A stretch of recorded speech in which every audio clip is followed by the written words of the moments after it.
Hello. Ita-try natin i-hit yung 4 poppers with one hand. Yung practice ko sa bahay.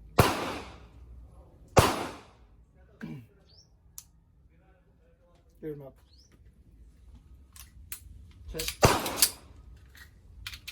Chamber. Safety. Thumb.